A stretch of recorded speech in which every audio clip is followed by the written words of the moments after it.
नमस्कार.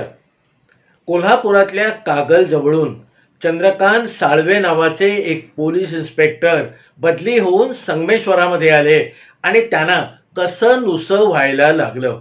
कारण कोल्हापूर आणि कागल इथे काम करताना पोलीस स्टेशनामध्ये रोजच्या रोज येणारे 15-20 गुन्हे दाखल करून घ्यायचे.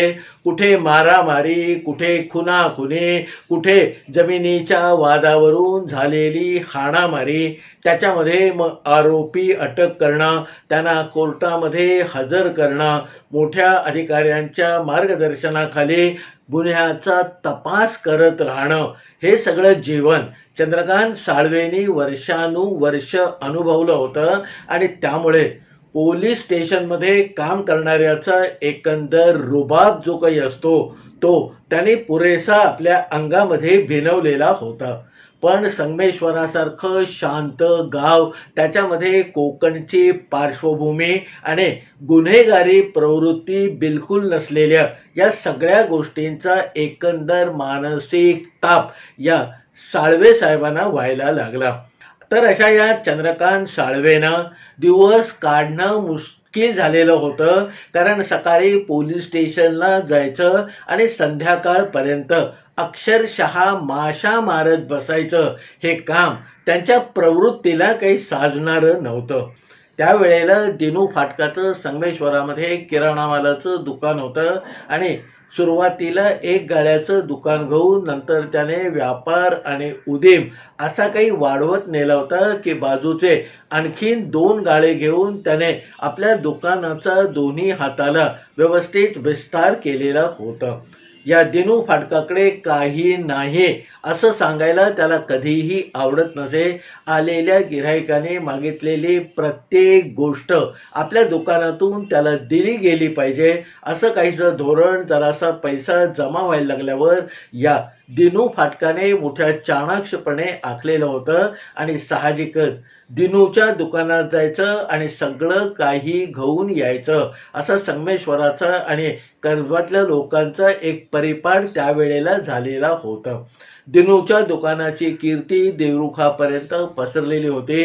त्यामुळे देवरुखातल्या लोकांना सुद्धा एखादी गोष्ट जर हुकमी हवी असेल तर ते देवरुखामध्ये बाजारात फिरून आपला पायाचं भाडं किंवा वेळ वाया न घालवता थेट संगमेश्वराचा रस्ता धरत असत आणि या दिनू फाटकाच्या दुकानातून त्याच्याशी गोड बोलून त्याच्यात पदरचा चहा पिऊन हव्या असलेल्या गोष्टीची खरेदी करून मग देवरुखाकडे परत आपले पाय वळवत असत. एकदा या दिनू फाटकाच्या दुकानाच्या समोरून आपल्या फटफटीवरून जाताना एक गोष्ट या चंद्रकांत साळवेंच्या नजरेला भरले आणि तिथल्या तिथे त्यांनी आपल्या गाडीला ब्रेक मारला. लगेच गाडीवरून टांग खाली टाकून गाडीच्या स्टँडला गाडी लावून ते तरा या दिनू फाटकाच्या दुकानाजवळ आले. दिनू फाटकाच्या दुकानात तेव्हा 10-20 गिऱ्हाईकं आपली मागणी नोंदवून त्या वस्तू आपल्याला दिनूच्या सगळ्या फापट पसाऱ्यातून कधी मिळतात याची शांतपणे वाट बघत होते. पण पोलीस फौजदार आल्यावर मग लगेच या मालकाच्या कडे बघताना सगळ्या लोकांनी गिऱ्हाईकांनी तिथून जराशी जागा केली आणि या आलेल्या फौजदारांना सरळ दिनूच्या समोर जाऊन भिडता येईल अशी सोय करून दिली. दिनूच्या दुकानाच्या समोर आल्या दिनूचं आपल्याकडे लक्ष वेधून घेण्यासाठी या फौजदाराने मग आपल्या हातातली पोलिसी काठी त्याच्या तागडीवर म्हणजे दुकानामध्ये जो तराजू होता त्याच्यावर 2दा आपटली. काहीतरी काम करण्यामध्ये खाली मान करून गुंतलेला दिनू पटकन वर बघता झाला आणि समोर फौजदारांना बघून तो ताडकन उठून उभा राहिला. एवढं सगळं होईपर्यंत फौजदारांनी आपली ती काठी पुढे करून रघुच्या समोर असलेल्या तागडीमधल्या एका बाजूच्या दगडाला टोचायला सुरुवात केली होती. आणि मग खुणेनी आणि एकंदर आपल्या डोळ्यांची हालचाल करून या तागडीमध्ये मेले आहे दगड कशाला टाकले आहेस अशी काहीशी विचारणा शब्दांनी न बोलता केवळ आपल्या आविर्भावाने या दिनू फाटकाकडे करायला सुरुवात केली. आता आपण तागडीमध्ये टाकलेले दगड ते काही वाकडे तिकडे झालेत का, किंवा एखादा दगड ते पडायच्या अवस्थेला आलाय का, असं काहीतरी या दिनू फाटकाला वाटलं. आणि मग त्याने आपल्या उजव्या हाताने फौजदारांची ती काठी बाजूला करून डाव्या हाताने त्या तागडीत टाकलेले 2 दगड जरासे सारखे केले. खरं तर ते दगड त्या तागडीमध्ये 10 दिवसाचा गणपती बसवावा तसे बसलेले होते आणि त्याच्या तराजूच्या दुसऱ्या तागडीमध्ये गिऱ्हाईकाने मागितलेली साखर तोलण्यासाठी त्याने टाकलेली होती. आता या दगडांचं फौजदारांच्या डोळ्यामध्ये का कुसळ खुपतंय हे काही दिनू फाटकाला कळेना. मग दिनू फाटकाने शांतपणे फौजदारांना विचारलं की फौजदार साहेब, आज इकडे कुठे तुमची स्वारी आली? त्यावर फौजदार, आपल्याला मित्रत्वाचं नातं जपायचं नाहीये, आपण काही इथे शिळोप्याच्या गप्पा मारायला आलेलो नाही, तर आपण पोलिसी कर्तव्यासाठी तुझ्या दुकानामध्ये हजर झालेले आहोत. एवढं सगळं शब्दामधून किंवा आपल्या स्वरामधून सांगत या फौजदारांनी दिनू फाटकाला सांगितलं की सरकारने वजन माप तयार केलेली आहेत आणि ती मापाने तागडीमध्ये दुसऱ्या बाजूला वस्तू टाकून ते माप योग्य मानून गिऱ्हाईकाला देणं बंधनकारक केलेलं आहे. आता दिनूच्या मनामध्ये थोडं चित्र स्पष्ट व्हायला लागलं की आपण दगड एका तागडीमध्ये टाकून दुसऱ्या तागडीमध्ये जे काही पदार्थ आत्तापर्यंत दुकान सुरू झाल्यापासून गिऱ्हाईकांना देतो आहोत ते या नवीन आलेल्या फौजदारांना काही पटलेलं दिसत नाहीये. मग दिनूने सांगितलं की साहेब, शेवटी गिऱ्हाईकाला योग्य तो माल आणि योग्य वजन मिळाल्याशी कारण आहे, तेव्हा तुम्ही जरा शांत उभे राहा, मी तुम्हाला सगळं समजावून सांगतो. दिनूनी एवढं सगळं सांगूनही फौजदार ऐकून घ्यायला तयार नव्हते. त्यांनी सांगितलं की बाबा, हे तागडीमध्ये दगड टाकणं तुला थोड्याच दिवसात भारी पडणार आहे. एवढं बोलून मग याच्यावर दिनूची प्रतिक्रिया काय होते हे लक्ष न देता फौजदार तरा दुकानाच्या पायऱ्या उतरून खाली आले. 4-5 पावलं पुढे गेले. आपल्या फटफटीवर त्याने टांग टाकली आणि फटफटी सुरू करून ते निघून गेले. आता आजूबाजूला उभी असलेली गिऱ्हाईकं हा सगळा प्रकार शांतपणे अनिमिष म्हणाव्या अशा नेत्रांनी बघत होते आणि नक्की काय झालेलं आहे याचा टाळा आपल्या मनामध्ये जुळवण्याचा प्रयत्न करत होते. आता परत गिऱ्हाईकांची लगबग सुरू झाली. ज्याने त्याने हा 5-10 मिनिटं मध्ये जो कालवा झाला, त्याच्यामुळे जो वेळेचा खोळंबा झाला, तो भरून काढण्यासाठी दिनू फाटकाला माझी साखर दे, माझा रवा दे, माझं तेल दे, माझं तूप दे करत भंडावून सोडायला सुरुवात केली. दिनूने फौजदार आले आणि फौजदार गेले ही बाब आपल्या मनातून पुसून टाकले आणि समोरचं गिऱ्हाईक हेच आपलं दैवत आहे हे मानून त्यांनी मागितलेल्या वस्तू वेळेचा खोळंबा शक्य तितक्या कमी करून पटापट कशा देता येतील या दृष्टीने आपल्या दोन्ही हातांना कामाला जुंपून सुरुवात केली. चंद्रकांत साळवे आपल्या फटफटीवरनं जे निघाले ते ताड करत आपल्या पोलीस स्टेशनच्या आवारात आले. पोलीस स्टेशनच्या आवारात गाडी लावून ते थेट आतमध्ये जाऊन आपल्या खुर्चीवर स्थानापन्न झाले. त्याने पोलीस डायरी काढली. पोलीस डायरीमध्ये एक कोरं पान बघून त्याच्यावरती आजच्या दिवसाचा त्यांना जो गुन्हा घडलेला दिसत होता त्याचा तपशील लिहायला या पोलीस फौजदारांनी सुरुवात केली.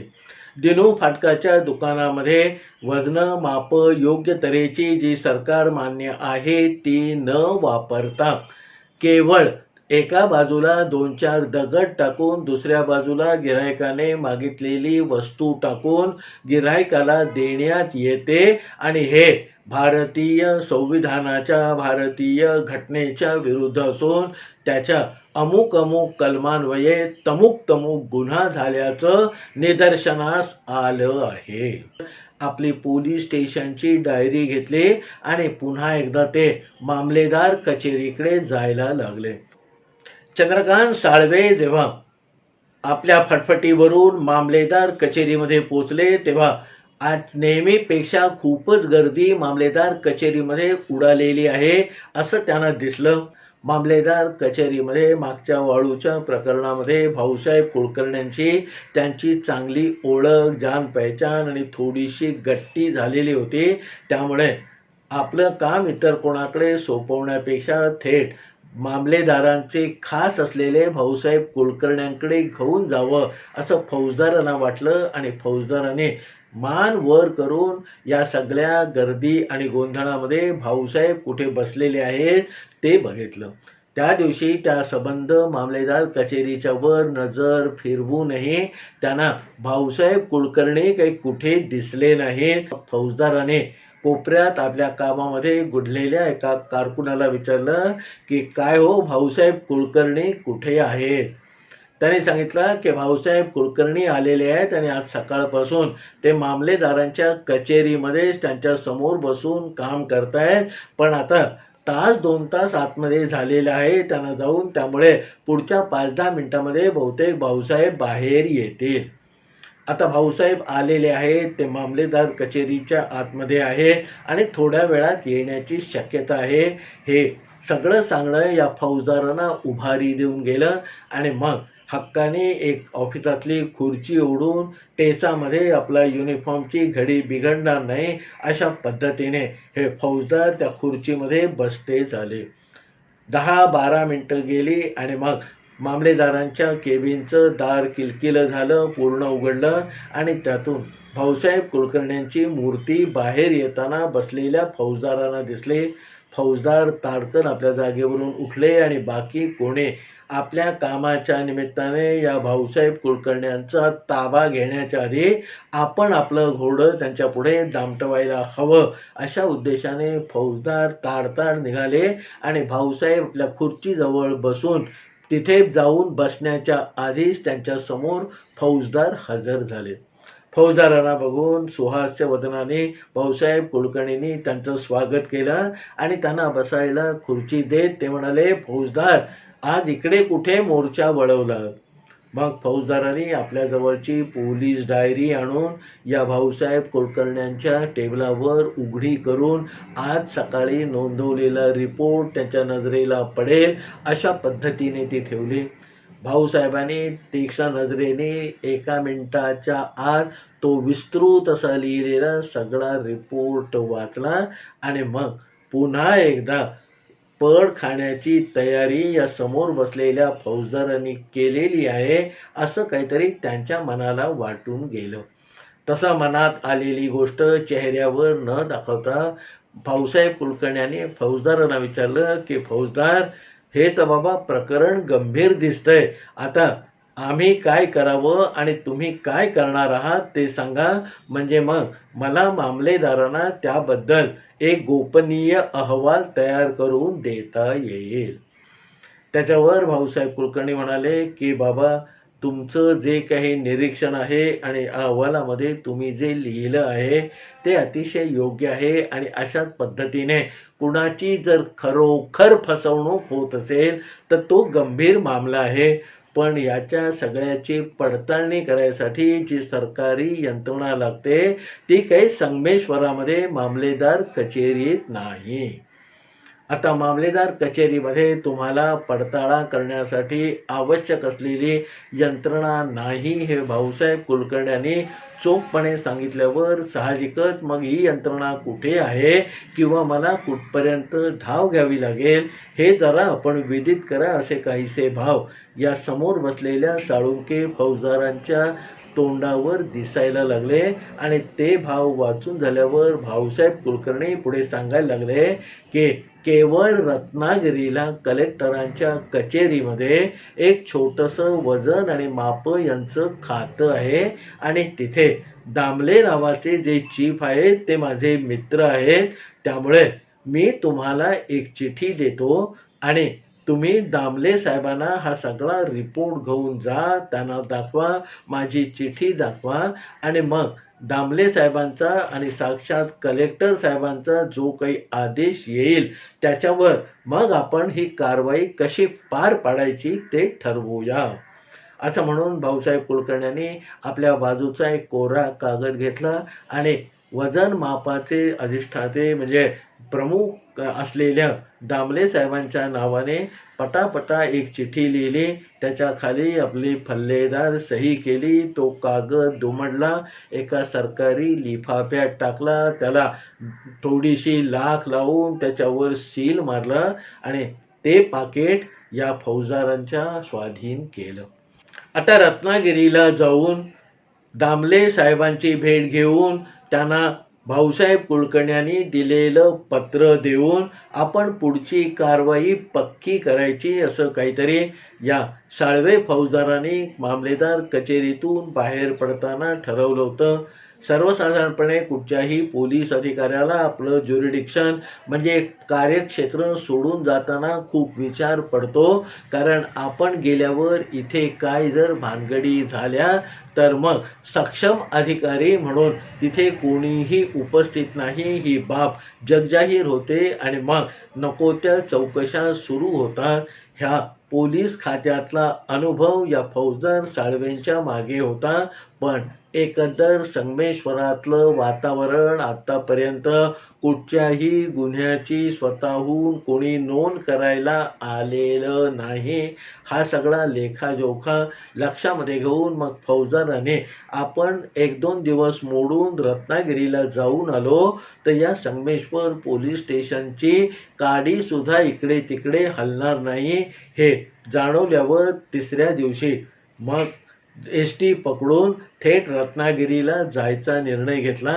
रत्नागिरीमध्ये गेल्यानंतर त्यांनी तडक मामलेदार कचेरीतून मिळालेलं ते पत्र घेऊन कलेक्टरचं ऑफिस गाठलं आणि कलेक्टर ऑफिसमध्ये दामले नावाचे जे वजन माप या खात्याचे वरिष्ठ होते त्यांची भेट घेतली. त्यांनी सुरुवातीला आपली पोलीस डायरी दाखवली, त्याच्यामध्ये आपण जो काही तपशीलवार असा आराखडा अहवाल लिहिलेला होता तो दामले साहेबांनी वाचल्यानंतर मग भाऊसाहेब कुलकर्णींची आपली असलेली ओळख सांगून भाऊसाहेब कुलकर्णींनी दिलेलं पत्र दामल्यांच्या स्वाधीन केलं. दामले साहेबांनी ते पत्र उघडलं, सविस्तरपणे वाचलं आणि मग फौजदारांना म्हणाले की फौजदार, मला तुमच्या संगमेश्वरामध्ये येऊन त्या सगळ्या गोष्टीची पडताळणी करावी लागेल आणि त्याच्यासाठी 2-4 पंचांच्या समक्ष ही सगळी कारवाई मला करावी लागेल.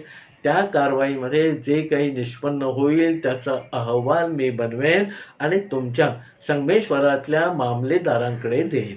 आता त्याच्यावर प्रत्यक्ष कारवाई करायची की नाही हे संगमेश्वरातले मामलेदार ठरवतील. पण दामले साहेबांनी पुढे निक्षून एक गोष्ट सांगितली की भाऊसाहेब कुलकर्ण्यांचं पत्र आहे म्हणून मी तुमच्यासाठी संगमेश्वरामध्ये यायला तयार आहे, अन्यथा आम्ही अशा बाबतीमध्ये शक्यतो लक्ष घालत नाही.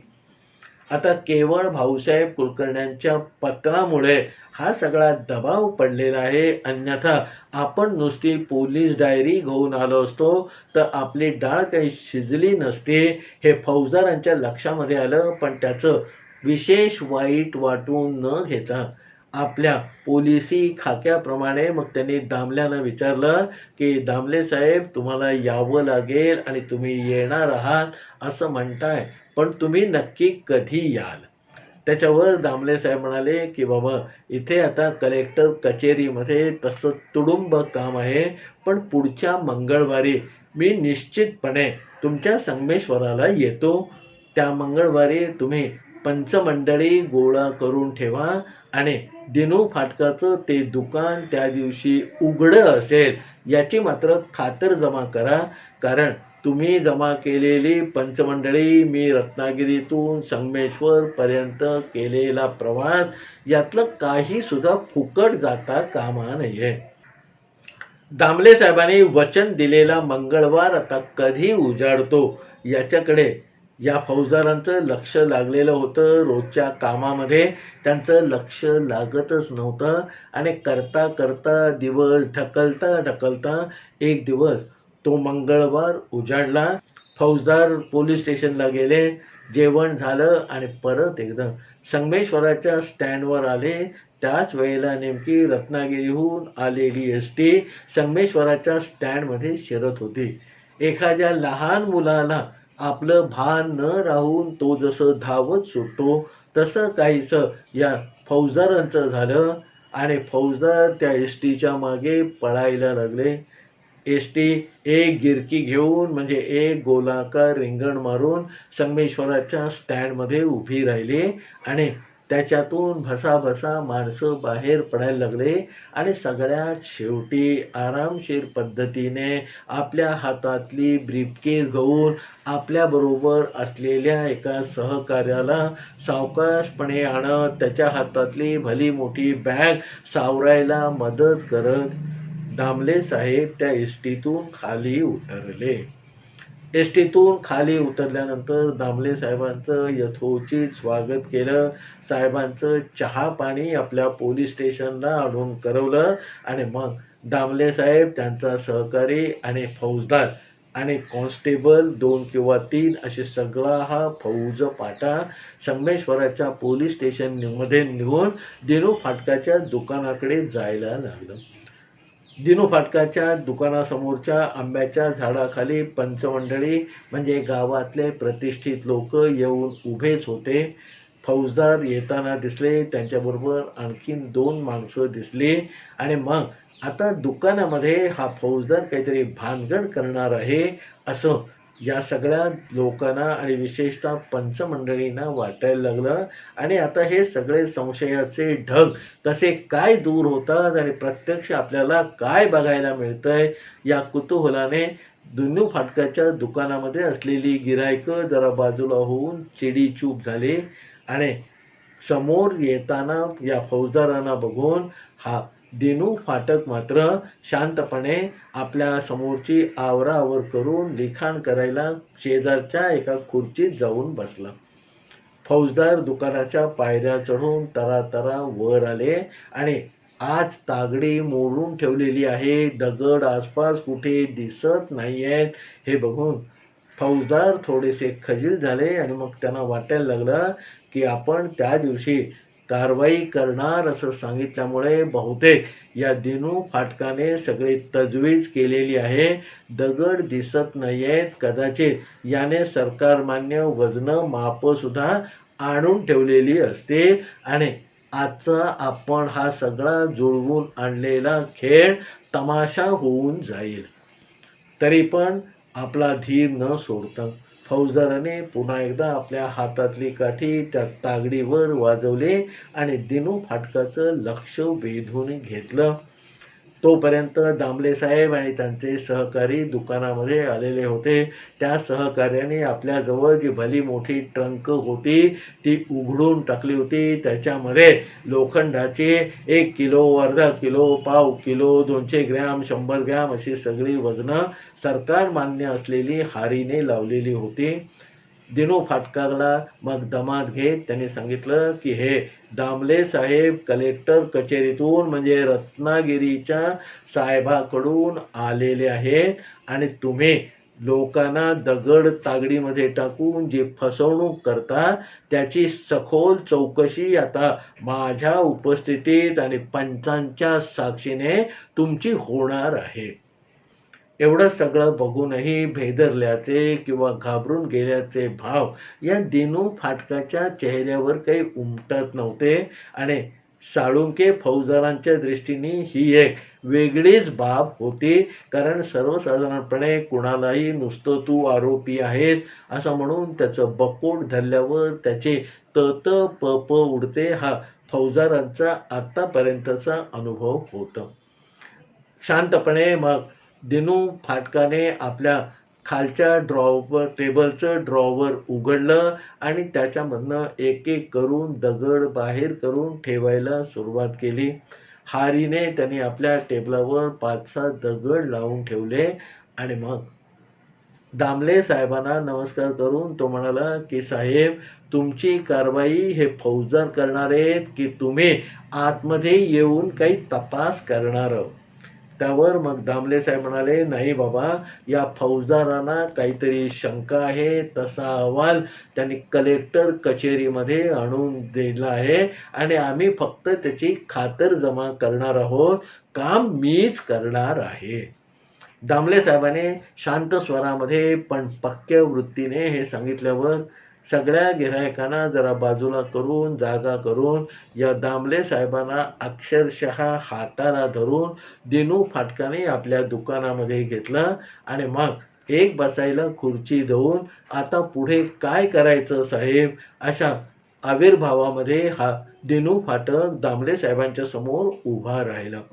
दामले साहेबांनी थोडक्यात त्यांच्याबद्दल आलेली तक्रार त्यांना सांगितली आणि बाबा, तुम्ही फसवणूक लोकांची करता आहात असं आम्हाला वाटतं आणि ती होत असेल तर थांबावी, याच्यासाठी आम्ही आलेलो आहोत. दिनू फाटकाने सरळ सांगितलं की साहेब, मी जेव्हा हे दुकान सुरू केलं तेव्हा एक तागडी आणि 50 रुपयाचा माल एवढ्यावर जवळजवळ 17-18 वर्षापूर्वी मी हे दुकान चालू केलं. तागडी सुद्धा जुन्या बाजारातून मी माझ्या दुकानामध्ये आणून लावलेली आहे आणि त्यावेळेला जी सरकारी वजन माप होती त्यांची किंमत माझ्या खिशाला न परवडणारी होती. पण गिऱ्हाईकांची फसवणूक होऊ नये याच्यासाठी मात्र मी पूर्ण तजवीज केलेली आहे. एवढं बोलून पुढचा आपला सगळा एकंदर जामानिमा दिनू फाटकाने समोर बसलेल्या दामले साहेबांना कुठचाही आडपडदा न ठेवता सरळ सरळ सांगून टाकला. हे सगळं ऐकताना ही मोठी चालबाजी आहे, याच्यामध्ये काहीतरी गुंता आहे, हे असं चालणारच नाही, असे काहीतरी विचाराचं वादळ उभ्या असलेल्या फौजदारांच्या मनामध्ये घोंगावत होतं आणि मनातल्या मनात ते या दिनू फाटकाला म्हणत होते की बाबा, कितीही चालबाजी केलीस तरी आता तुला मी गुन्हा दाखल केल्याशिवाय काही सोडत नाही बघ.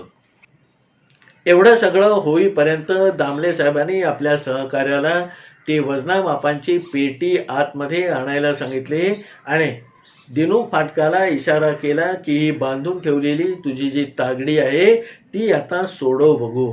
दिनूने तत्परतेने पुढे होऊन जी तागडी बांधून ठेवली होती ती मोकळी केली. तिची दोन्ही पारडी दोन्ही बाजूला हेलकावे खायला लागले आणि ती जरा स्थिर झाल्यावर मग दामले साहेबांनी वजन माप जे सरकार मान्य होतं त्यातलं 1 किलोचं माप काढलं आणि तागडीमध्ये एका बाजूला टाकलं आणि दिनूला सांगितलं की बाबा, हे 1 किलो आहे, आता तुम्ही 1 किलो म्हणून लोकांना जे माप वापरून दगड वापरून टाकता ते माप म्हणजे तुमचा दगड तुम्ही या दुसऱ्या पारड्यामध्ये टाका.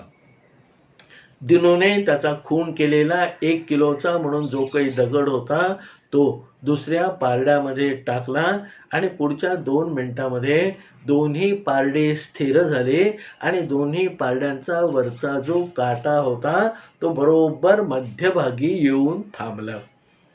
म्हणजे सरकार मान्य 1 किलोचं वजन आणि 1 किलो म्हणून दिनू फाटक जो 1 किलोसाठी दगड वापरत असे तो बरोबर 1 किलोचा होता.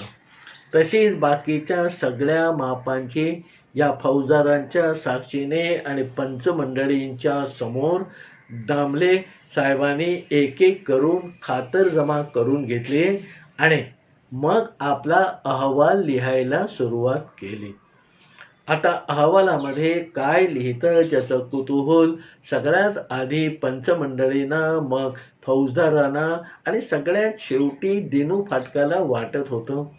कारण आपण साहेबांना जे काही सांगितलेलं आहे ते स्पष्ट सांगितलेलं आहे आणि आता आपण जो दगड 1 किलोचा म्हणतो तो 1 किलोचाच निघाला, अर्धा किलोचा म्हणतो तो अर्धा किलोचाच निघाला. पुढच्या अर्ध्या तासामध्ये दामले साहेबांनी आपला सगळा अहवाल तपासून लिहून काढला आणि मग आपल्याकडचाच एक खाकी लखोटा घेऊन त्याच्यामध्ये तो सारून टाकला, त्याला पुन्हा एकदा सील करून टाकलं आणि तो लखोटं फौजदारांच्या हातामध्ये देत ते फौजदारांना म्हणाले की फौजदार, मी माझा अहवाल तयार केलेला आहे आणि आता तुम्ही स्वतः हा मामलेदार साहेबांना नोंद द्या. दामले साहेब सहकारी निघून गेले. दिनू फाटक आपल्या कामाला लागला. गिऱ्हाईकाने परत दिनू फाटकाच्या दुकानामध्ये आणखीन मोठ्या विश्वासाने गर्दी करायला सुरुवात केली की वजन मापांच्या समोर आज हे सिद्ध झालं की दिनू 1 किलो म्हणतो ते 1 किलोच असतं. तिसऱ्या दिवशी मामलेदार साहेबांनी दामले साहेबांनी दिलेला हा रिपोर्ट अहवाल उघडला आणि त्याच्यावरती ओके एवढं लिहून सही करून त्याने भाऊसाहेब कुलकर्ण्यांना आतमध्ये बोलावून घेतलं. भाऊसाहेब कुलकर्णी तत्परतेने मामलेदारांच्या समोर उभे राहिले आणि मग मामलेदारांनी सीलबंद लखोट्यातून आलेला दामले साहेबांचा अहवाल भाऊसाहेब कुलकर्ण्यांना वाचायला दिला. 1.5-2 पानं लिहिलेला तो अहवाल भाऊसाहेब कुलकर्ण्यांनी शांतपणे वाचला आणि मग साहेबांना हसत हसत विचारलं की साहेब, आपण याच्यावर योग्य तो रिमार्क टाकून खाली सही केलेली आहे, याच्यावर पुढील कार्यवाही करावी असा काही आदेश आपण निर्गमित केलेला नाही. तेव्हा हा जो दामले साहेबांचा अहवाल आहे तो आता परत त्यांना रत्नागिरीला पाठवून देऊ की आपल्या ऑफिसमध्ये फाईलला लावून ठेवू. त्याच्यावर मग कलेक्टर साहेबांच्या आदेशाने आलेल्या दामले साहेबांनी दिलेला अहवाल बघत बघत बसलेल्या कुलकर्णी साहेबांना संगमेश्वराच्या मामलेदारांनी सांगितलं की परत पाठवायची गरज नाही. असे अनेक अहवाल जसे आपण दडपून आणि फाईल करून ठेवलेले आहेत त्याच्यामध्ये आज एकाची भर पडले असं समजा आणि आपल्याच ऑफिसमध्ये तो फाईल करून टाका. भाऊसाहेब कुलकर्ण्यांनी दामले साहेबांनी दिलेला तो अहवाल फाईल करून टाकला. 2 दिवस, 4 दिवस, 6 दिवस रोज आज बोलावणं येईल, उद्या बोलावणं येईल अशा आशंकेने किंवा उत्साहाने फौजदार रोजच्या रोज येणाऱ्या निरोपाकडे म्हणजे संगमेश्वरातल्या मामलेदार कचेरीतून येणाऱ्या निरोपाकडे वाट बघत बसले होते. आणि जेव्हा या सगळ्या गोष्टीला पुरे 15 दिवस उलटून गेले तेव्हा मात्र त्यांचा धीर खचला आणि आता आपण स्वतः जाऊन याचा काय तो सोक्षमोक्ष लावायला पाहिजे असं फौजदारांना वाटलं आणि त्यांनी तडक मामलेदार कचेरीमध्ये येऊन भाऊसाहेबांच्या समोर बसकण मारले. भाऊसाहेबांना थोडंसं इकडचं तिकडचं बोलणं करून मग दामले साहेबांनी अहवाल दिला होता याची आठवण करून दिली. भाऊसाहेब कुलकर्ण्यांनी शांतपणे सांगितलं की दामले साहेबांनी मला अहवाल दिला होता. दुसऱ्या दिवशी मी तो मामलेदारांना दाखवला. मामलेदारांनी सांगितलं की याच्यावर मी माझी स्वाक्षरी केलेली आहे आणि आता तो फाईलला लावून टाका. त्याच्यापुढे बाबा कारवाई करण्याचे कोणतेही निर्देश मामलेदारांनी मला दिलेले नाहीत.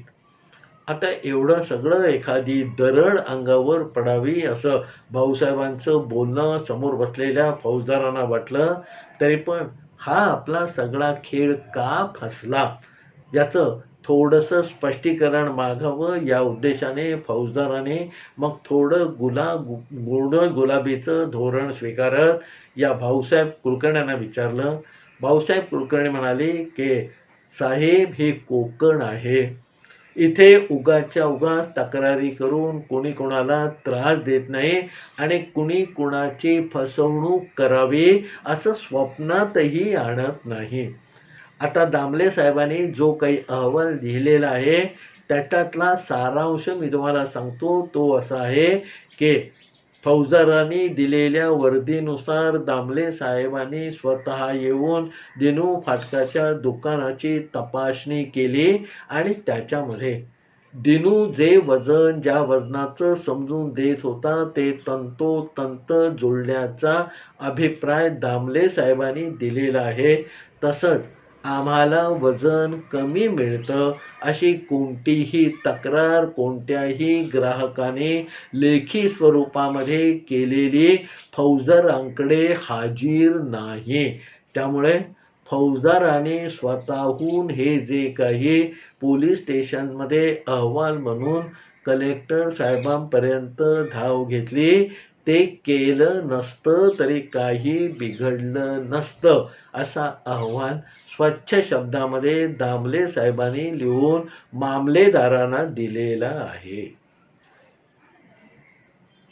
पोलीस खात्यामध्ये इतकी वर्ष काढूनही आपण ही चूक कशी करून बसलो याचं गणित मात्र फौजदारांना काही सुटेना. कारण पोलिसांना कोणतीही तक्रार प्राप्त झाल्यानंतरच कारवाई करण्याचे अधिकार भारताच्या घटनेने दिलेले आहे. काही वेळेला पोलीस स्वतःहून तक्रारदार म्हणून काहीतरी तक्रार निश्चितपणे करू शकतात, पण ती एक तक्रारदार म्हणून करायला हवी.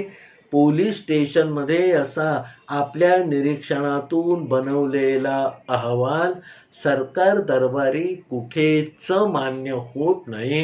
हे इतक्या वर्षाच्या अनुभवातून जाणवलेलं सत्य नेमकं संगमेश्वरामध्ये आपण कसं विसरलो याचं राहून राहून आश्चर्य या फौजदार साळवेंना वाटत होतं. सत्य हे कल्पनेपेक्षा अद्भुत असतं हा माझा जो ठाम विचार आहे. त्याला बळकटी देणारी आमच्या कोकणामध्ये घडलेली ही एक सत्यकथा.